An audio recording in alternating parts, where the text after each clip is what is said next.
almost everybody on this stage is willing to admit is their favorite clean energy source.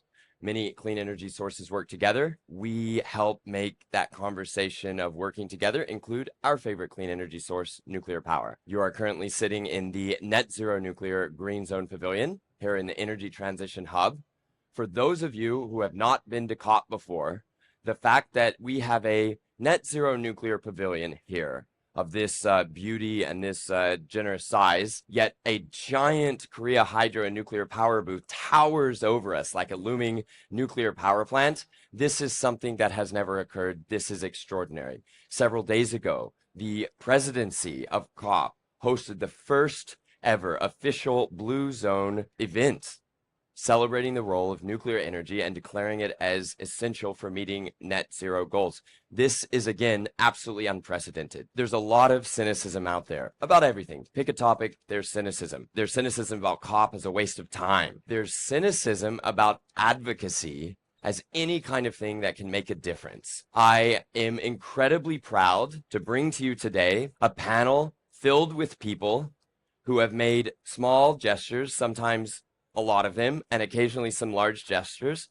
and have fundamentally altered the way our world is going to end up in sometimes 5 and 10 years. And we're seeing those results unfold. Starting from the end, my dear friend and colleague, Eric Meyer, one of the OG nuclear advocates. That's original gangster for those of you watching the youth advocacy panel instead of on the youth advocacy stage. So Eric Meyer is the founder and director of Generation Atomic, again, one of the OG nuclear advocacy organizations. We'll talk about the differences made. I'm not going to say it. We'll show it. Eric, you got into nuclear advocacy because you were a professional engineer, I believe, right? You know that's not true, Mark. I got into it because a friend of mine sent me a YouTube video about advanced reactors and sent me down a rabbit hole. Then a few years later, I lost my car in a 500-year flood. I knew what the solution to this climate catastrophe had to be. And I knew how few people were actually talking about it because, I joined environmental clubs in college, and that wasn't the conversation. It was conserve. It was, build a few, some wind and solar here and there. And so it really, for me, enforced the role of individuals to create the change they want to see around the world. And Eric, you said you saw a YouTube video and then lost your car in a massive flood. Yeah. That's so right. You were a professional YouTube video watcher? Or did you have another career that you were working on? Fair enough. Yeah. At the time I was studying music, and I kept getting larger and larger roles in operas. And then for some reason, people decided to pay me to do that. He's something an opera that I star. love. He's an opera star. Yes. I got to fly around, and my biggest role was Escamillo and Carmen, the Toreador. And it was a lot of fun. But I had a realization at one point that there's probably enough opera singers in the world. Like they're not gonna miss me per se if I don't do that with my life. But there aren't enough people advocating for nuclear, this like cornerstone decarbonization technology that's proven, that uses so little land, so little raw materials. When I came to that realization, I knew I had to make a decision. And you were how old then? 24, 5-ish. And there were a ton of other 24, 25-year-old, say, art or even performance-trained people that loved nuclear and wanted to talk or sing about it? Not yet. Maybe we got to work on the opera singing community a little bit.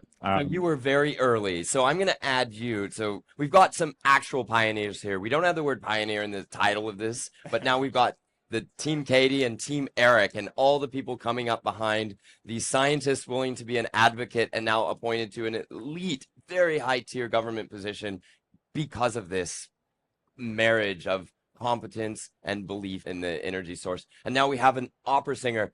Eric's being humble. My wife's an opera singer. There's an extremely intense shortage of specifically who Eric is and what he does in opera. So him leaving opera was not, oh, music is hard, it's hard to make a living. It is not. That wasn't Eric's story. He found something so important where there was such a gap in people who had the, I don't know if I can say this, shamelessness of a performer who can walk out with a costume, but naked otherwise in terms of support, onto a stage and hold an entire finicky, particular, wealthy, paying audience in rapture by himself. And he had that going for him, not the nuclear education degree, or he went with that and said, these 500-year floods are something that my abilities can change. And I know you wouldn't say this, so otherwise I'm taking liberties as a panel moderator. You need to understand that Eric's role has been fundamental to the COP event you see. I mean, look, a big Korea hydro and nuclear power booth, right? That might be because they're a big nuclear company that wants to sell nuclear power. Their existence in this setting at COP isn't because they should be here because they're one of the biggest producers of clean power. It's because of opera singer named Eric that started at exactly the right time. Oh, wait, Eric, you're scoffing a little. What year did you first come to COP? My first year was 2015 with the Paris talk. All right. But You know what the first year that I've seen Korea hydro and nuclear power at COP? It was not 2015. No. I just want to say there's an order of operation. They make an outstanding reactor that will be good for clean energy in the world, as do most of the people who show up on this stand.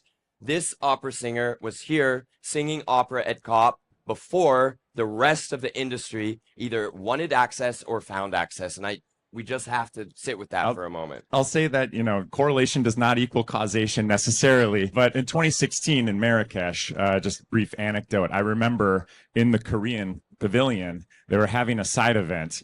And the name of the side event was One Less Nuclear Plant, Korea's Plan to Phase Out. Yeah.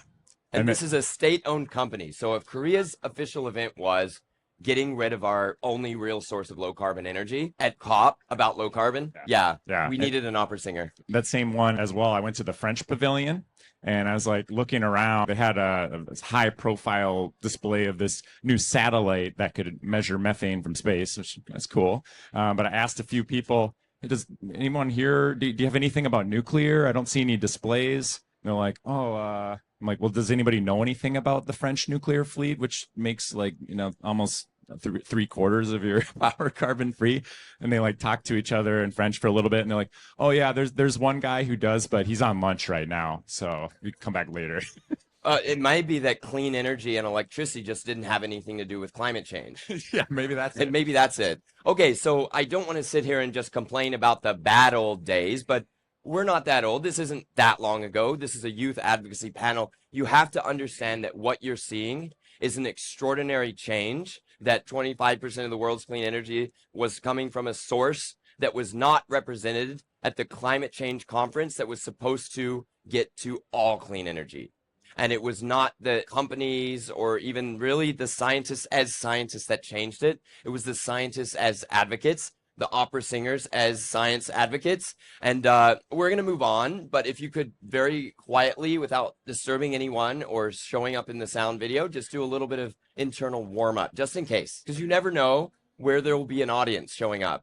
Can I add one more point just before I break into song? One other thing youth can do, consider running for office. I just decided to run for my city council. We need more young people in government making these decisions. You don't have to always shout from the outside. You can become the inside. So another thing to keep in mind. All right, so we'll sing a little bit. A part of a song that I first did at COP21 in Paris on buses and trains to very confused Parisians as I was singing in English.